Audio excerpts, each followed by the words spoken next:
Yangon Galacticos not even there. Regnum Kara not even there.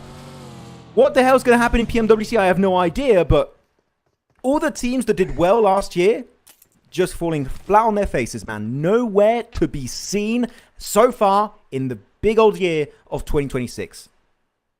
What?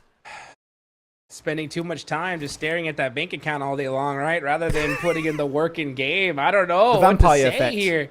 Yeah, that's what it is. Yeah, vampire. Just big chilling, getting massages, relaxing, after winning a tournament like that, and just getting, I think, a little too comfortable.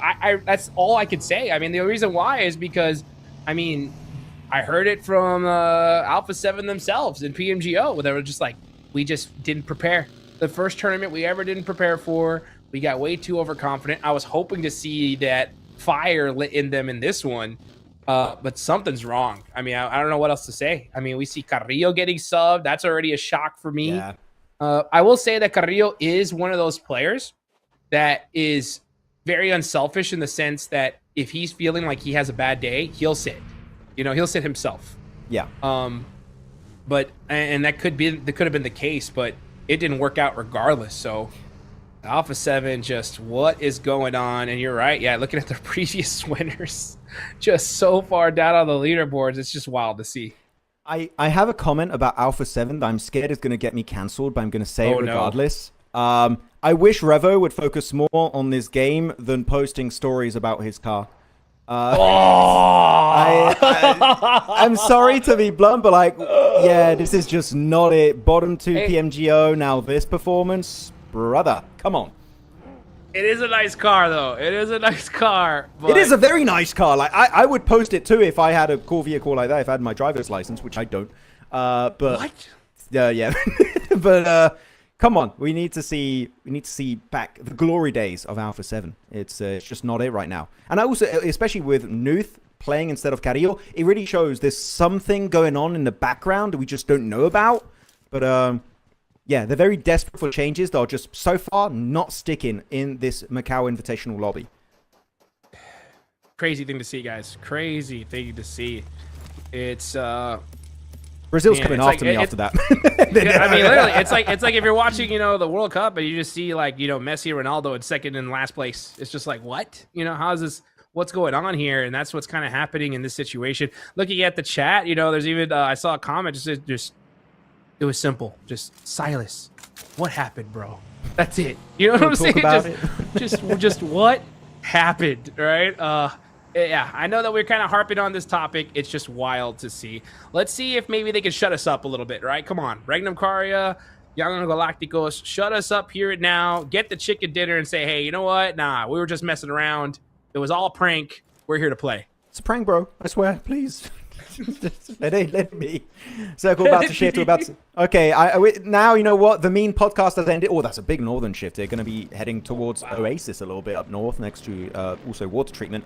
Grateful KRX, BTR, wide eastern and western rotations are going to be available for the likes of Aurora, Wolves, RRQ, D plus Kia, LGD. So very similar to last game, right? You want to try and see those wide rotations to avoid the cluster of teams that are just trying to go from their position straight into the play zone around the likes of Furia on Hacienda del Patron. So teams are going to try and be a little bit more methodical and thoughtful about their early game transition. But I'm surprised with Abdullah that they've been able to maintain their position, right? I feel like a lot of teams trying to play catch-up, but yeah, putting Mina up in such a good position. I do wonder, can they remain number one after today, knowing that teams like S2G and LGD are just right behind them? Can they make it happen that they are your quote-unquote champion of group stage day one in PMMI? I hope so. I think that if you're Abdullah, you want to finish the day really strong because you never know what's going to happen in your next day of performance going up against a totally separate group. So if you could just dominate, put up so many points that you're locked in on just day one. I'm pretty sure they already are, but why not, right? Put the stamp on it and give yourself that extra confidence going into possibly the finals. So Abdullah, great start for them. I know their entire region has got to be so excited for them. And it's good to see some of these other teams that we were kind of wondering, had a little question marks about, put some performances up. S2G, look at that. Second place, 48 points, looking good. Yeah, telling us clearly, hey, Miramar, sure, it's our best map back in PMGO Season 1, but we can also do it on Arango, and they did it earlier with that chicken dinner. And I think that especially the way they played that game was just beautiful. I'm even thinking of making a video on that because it was just so well executed when you have a position like that. They did every single right step to convert that position into an actual decently high elimination-focused chicken dinner. So S2G definitely showing up massively. Also outdoing the boys of Regnum Kara, which, what is going on there? No clue, still no idea. All right. But there's still time. There is still time to make it happen. Jumping up from 16th place up to 15th place when you also have the group's yellow joining the equation. It's not impossible, but with this kind of performance, it's, I would say, unlikely for sure. It's not looking good. That's for sure, right? And it's so crazy because, you know, when you see a team like that, you know, we're always going to err on the side of like, if any team could do it, it's them, right? It's just, why put yourself in such a tough position? And with how they've been playing so far, it definitely raises up some serious questions. The same thing with Young Galacticos, right? I mean, after seeing that last game, just making some, just losing that 4v2 was made me just think like, all right, something is severely wrong.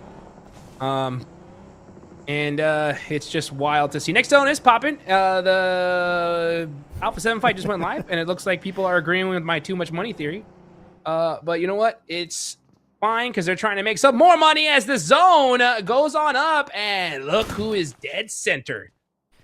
You know what? This has been a bit of a depressing early game. You know what? Let's try and be a bit more joyful. It's just been negative point after negative point. We're going to turn it up to 11, guys. Sorry about that. We just very surprising day that's happening right now on our screens. But talking about positives, right? Furia doing so many good games here today. 31 points total. Going to try and maybe convert himself an actual chicken dinner. They were just shy, missed out on that previous one, lost it to the hands of RRQ. We'll see if they can redeem it on the second game of Miramar. As a not bad position on the east, good high ground spot, good compound, keeps them hidden. They could just peek with that third person perspective, and especially silence. We saw what that guy can do at the mid to long range with his M4. He's got the 6x scope ready to go at a moment's notice. So definitely want to respect it, not peek it, which Chamber will be avoiding as much as possible. Oh, but RRQ, and Top going to be having a bit of a clash, and Top will get knocked. Top getting knocked, but he should be able to get res here. I think he is in a safe location. From what I can tell. Yeah, okay. So he's going to get rezzed. Regnum Karia throwing out a lot of util here for a very tough spot in this circle. It is semi-central, but not a lot of cover. They're going to lose all their vehicles here. This is one of those spots that you're just hard committing to. Like, you're like, I'm going to stay here, and we hope the zone just locks on this position. There's no good hiding spots for your vehicles. Chances are, one bad off angle, and you lose all your vehicles. You pop 1-2 wheel per car, boom, done. You're just, as you said, you're stuck in that location. So only smokes can make it work out. Yeah, don't even peek. Just stay there. Just cross your fingers and say, please circle, come our way. Otherwise, we just lose this game. That's what Regnum is hoping for. And again, for an IGL like Silas, I'm kind of surprised they're going for such a risky early send when you literally need the circle to favor you if you want to get anything of value done that game. So I'm still, scratching my head at that. I'm scratching my head so much today. I think I have a bald spot on the top of my head. The hair's gone. It's disappeared. I don't blame you, man. I mean, wild even then in that shack. Like, I understand. Like, you could take some shots if you know, like, you have a chance of getting the knock and thirst. But otherwise, you shouldn't even be looking at all. You don't want to lose a single amount of that armor because you're not getting any more for the rest of the game, for the most likely. So just play it extra careful. Hope the zone comes to you, and then you can make something happen. So that's going to be the strategy for Regnum Karia. Bigatron, though, are dead central. They're looking really good. Anything else stand to you as far as positionally wise, looking at the map? I like that we have a few teams around Oasis up north, right? You have S2G, they got a 2-2 split, which it seems like actually, it's not 2-2 split. It's Yangon. Sorry, they're same color. So I got very, like, two purple teams, players, same team. No. Yangon are purple, and so are S2G. But they're going around the northern edge in Oasis next to D plus Kia. I feel like that's an interesting rotation. You don't see teams usually go around Oasis that much, so it's a very interesting terrain you just don't see in esports that often. I think the last time I saw one was in a regional tournament last year, but it's very, very rare, as they will maybe have to push up onto D+, right? The circle is kind of forcing them down south in that overall direction. So S2G's just got to be a little bit more thoughtful about what the next step is going to be. Ooh. And this is a tough fight here. Yeah, and talking about SG, I do wonder if they have their owner, Baris G, doing a watch party. He's always doing the watch parties for his team. It's so hype when he's doing his watch parties. So I'm sure he's very happy with the current performance of S2G compared to PMGO Season 1. Definitely. You got to be so excited here. Oh, Reefus going to get a knock on the K1. Oh, and BTR going to get a second knock on the K1. So K1 getting punished, most likely on rotation. AJ, though, getting caught in the open, hitting that left and right, hits the laydown, and survives for just a second longer, but goes down anyway. QZZ. And he does not let those slide, that's for sure. Yeah, there's so many players that have like QZ, QXZ. I never know how many Z's I have to pronounce in there. QZZZZ, then you have QXZZ. I do not. There's too many Z's. I'm getting confused. And if you ask John and Blank, they'll say Z. I don't know. Yeah. Maybe we need Silas Z. Maybe that's the difference. Oh, you know? The more Z's you have in your name, the more powerful you are. Okay, Silas Z would be insane. Or Silas spelled with all Z's instead of S's.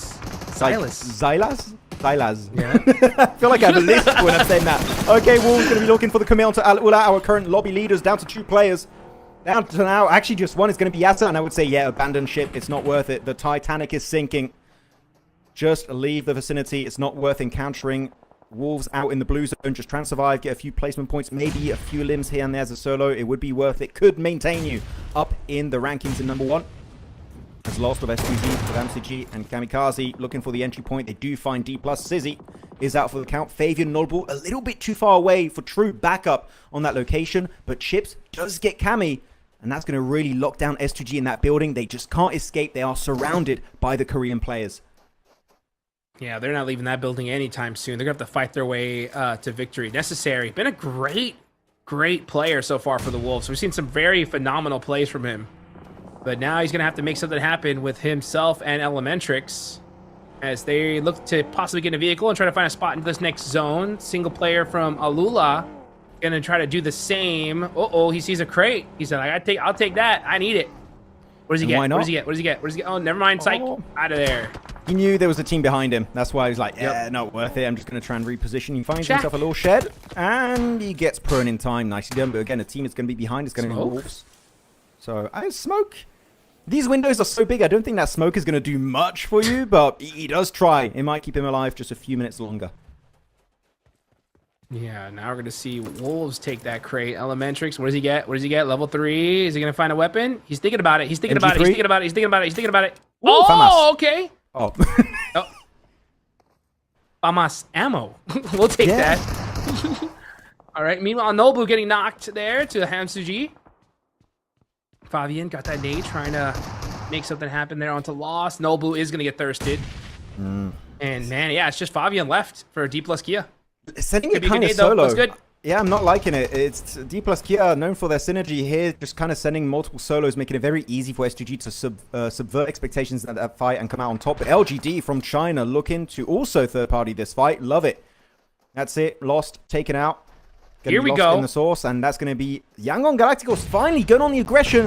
But the third party's interesting. And they do get that final elimination. Good nade from Say Cloud. He gets Fabian out of that game. D plus Kia fully eliminated in that game. Will remain in 7th position on the leaderboards. And LGD, if you're LGD, I would say don't commit to the fight. You see this as a full squad. That third party, that engagement, leave it be. They're not wounded. They're in a very healthy condition.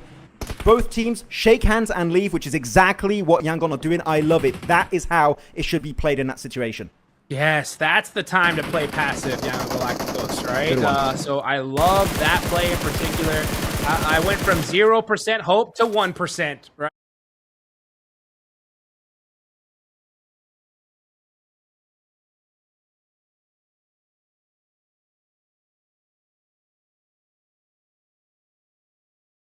We're starting to see Young Galacticos make me a believer here. Can they fully rocket launch up the leaderboards? They definitely can. They have all 4 up. They have the north side here. They need to capitalize on it.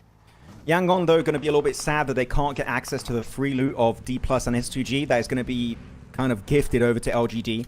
So they're going to get all that ammo, maybe some extra healthy tier 3 vests or helmets if they can get in those death crates.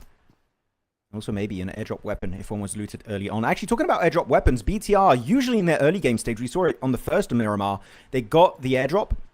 And I do wonder if they did get another one. I'm looking here, Razak, Org, also S12K. Maybe not him, maybe another player's got it. But at least if you do get the airdrop, even if you do not get from the loot truck any airdrop weapons, you at least get tier 3 helmet, tier 3 vest, and you're just going to look very healthy in this game. So it's still a big win to get that loot truck for relatively free, I would say.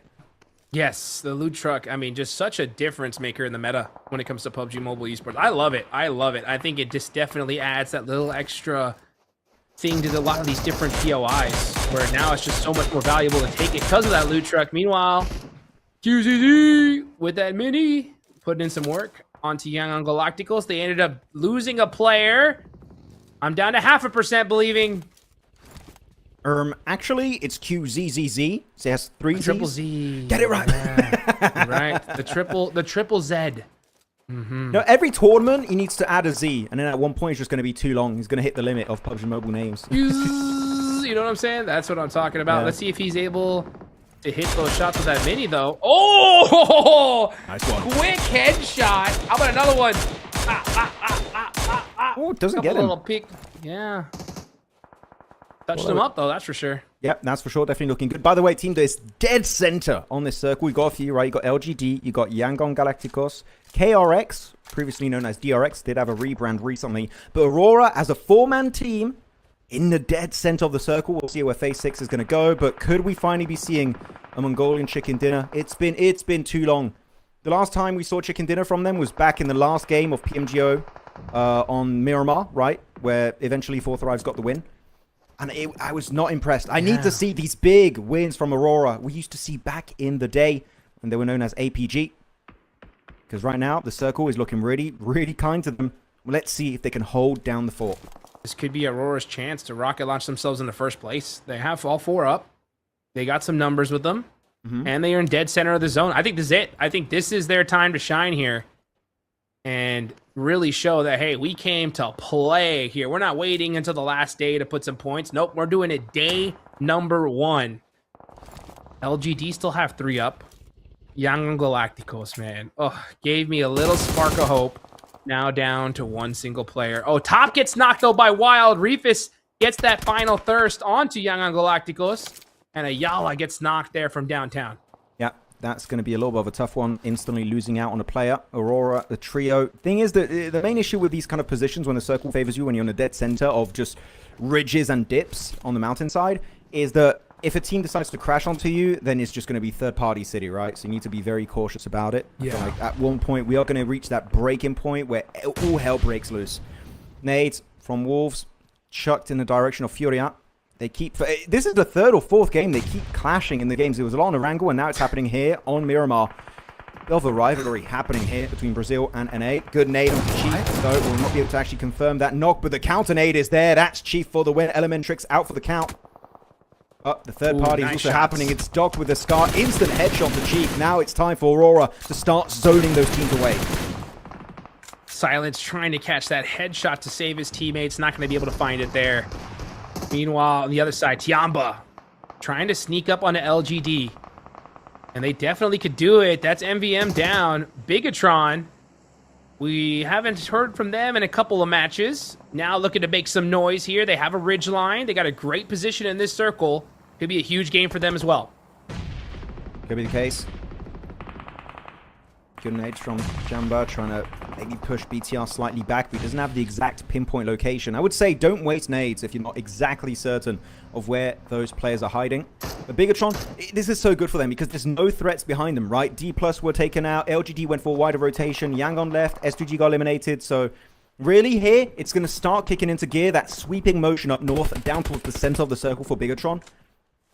This could be looking like a very impressive game. You just got to make sure that when you peak, you get something of value, because otherwise, Tiamba in particular, with their position, are looking to get headshot after headshot if you're not careful. So right now, Tiamba definitely looking to lead this area in their favor. So you just got to respect it, because these guys, when it comes to short to mid-range, they can definitely hit those headshots. And they need 5 eliminations so far. Their back's up against the wall. Nobody behind them, just like from Bigatron. But the difference is that Tiamba is in 13th place. They need these points, and they're getting them. They know it. They know that their back's up against the wall. They are also in that group red, so they're not going to be playing on the final day. This could be that game that gets them into the finals here. Next zone does pop, and Tiamba is going to have to move out of that position here. Let's see if they're going to be able to make it and keep all their players alive. Oh, this is looking like a solid opportunity for edge-based teams to win. Bigatron, Tiamba, KRX. It's looking pretty good for them. The other teams like Furia and Regnum's only a duo, realistically. So, not impossible, but definitely unrealistic for them to get himself that chicken dinner. It's Tiamba. The thing is, they've used so many of their resources to just zone teams away, especially with those minis, the DMRs, and especially the one-taps on the ARs. The ammo count's pretty low. They got like maybe 2 to 3 clips for their ARs each. So if they do breach, they've got to be very efficient and get instant access to those death crates, because otherwise they might just run out of resources to convert this game to an actual Tiamba chicken dinner. And they're on the ridge too. The circle not favoring their location, and they're taking their merry time, which I would say here, Hotchix, they can't afford. Tiamba needs to get involved in that circle, maybe even sending it on the ridge line of BTR. That could be the opportunity, right? They got to knock on to BTR here. That could be the opening they need to get into this zone. They are starting to push up little by little. It looks like they have a couple players already in this circle, and it looks like they're just going to try to edge up slowly rather than really take that knock to do a full push. Does make sense, though, because there's so many players in different directions, but BTR is going to have a great angle on this team. It's going to be very tough for Tiamba to make something happen. They need another knock here. Come on, send it. I need to see play capitalize to a lot of smokes.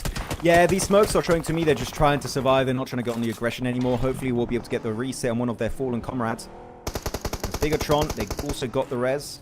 And they're going to get in the vehicles. Maybe looking to send it in nade range of Tiamba. I would say pushing it directly would be a bit of a mistake. Just get nade range if you can. 3 nades in the arsenal of Razy. There you go. I love this play. Bigatron, perfect ridge line. No one behind you. This is possibly a game-winning push from BTR. Getting rid of everyone. LGD goes on down. So does maybe Tiamba. The nades could be huge. It does bounce. Gets a little bit of a tickle onto Milu. The one big nade, that could be a squad wipe, and they get so much good damage down onto Tiamba. They're just struggling to survive. 1 knock, 2 knocks, down to Milu in a 1v4.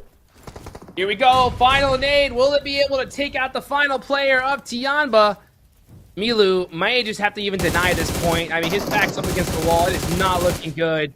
BTR shutting, not good. That nade could do it. It looks good. Nah. Ooh, just a little short. Yeah, just trying to nade out that smoke. Not going to be happening. Tiamba do get himself 1 player back up, so up as a duo, but the circle has a different plan in mind. They got 12 seconds to work with before they kind of put through the ring up. QXZZZ now also trying to make his way forward. The car does explode, giving him tangible cover to hide behind. So not too bad of a transition point, but so far the circle's looking amazing for 2 teams in particular. It's good for Bigatron, and it is good for the boys from Aurora.